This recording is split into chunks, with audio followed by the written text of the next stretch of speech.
สบายดีทุกคนเนาะอันนี้ก็คือจะเป็นออฟฟิศในนครหลวงเวียงจันทน์นะตั้งอยู่ที่บ้านไซน้ำเงินเนาะเมืองไสธานีนครหลวงเวียงจันทน์นั่นเองเราก็สามารถไปเบิ่งได้ในออฟฟิศของเดอะฮับเน็ตเนาะเป็นพรอเจกต์ไทยปานนั้นคือที่ทุกคน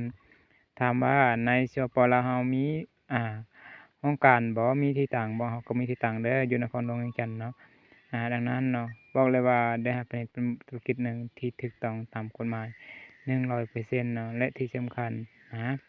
เราทุกคนเข้ามาในมื้อนี้คือเราจะได้รับสิทธิพิเศษคือเจ้าของนั่นเองดังนั้นข้าพเจ้าบอกเลยว่านี่มันคือโอกาสเนาะมันที่ให้เราเนาะสามารถหยุดพักหยุดเมื่อยได้ในอนาคตเพราะเราเข้ามาในนามคำว่าเจ้าของหรือเป็นหุ้นส่วนกับ The Happiness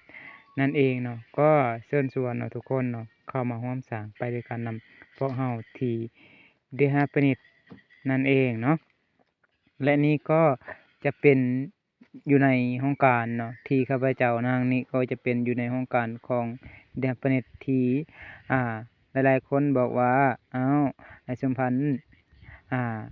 เฮ็ด The Happiness สมพันธ์ได้อยู่โครงการ The Happiness บ่สมพันธ์ก็อยู่โครงการ The Happiness คือกันเด้อแต่ว่าบางครั้งก็จะอยู่เรือนเนาะบางครั้งก็ไปอยู่ใน The Happiness นั่นเองในโครงการ The Happiness นั่นเองไปประสานงานกับทีมงานไปสอนเวียกเนาะไปศึกษาเกี่ยวกับระบบเนาะดังนั้นอยากให้ทุกคนเนาะสบายใจได้ The Happiness นี่มันคือสิ่งที่พิเศษเนาะที่ว่าเราจะได้รับมันแตกต่างจากที่อื่นหลายเท่าตัวเลยเพราะว่าที่อื่นให้เพียงแต่เราเนาะเข้ามาแนะนำคำว่า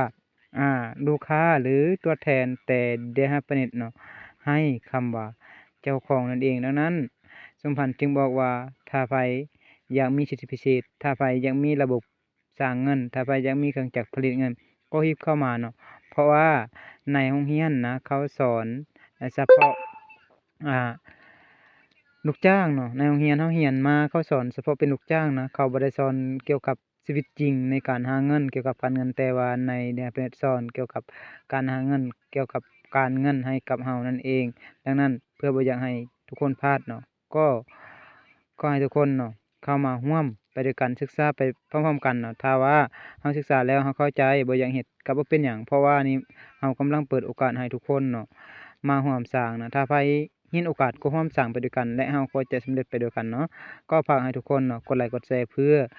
ให้สื่อตัวนี้มันทั่วถึงกับหมู่เพื่อนนั่นเองเนาะก็ขอบใจ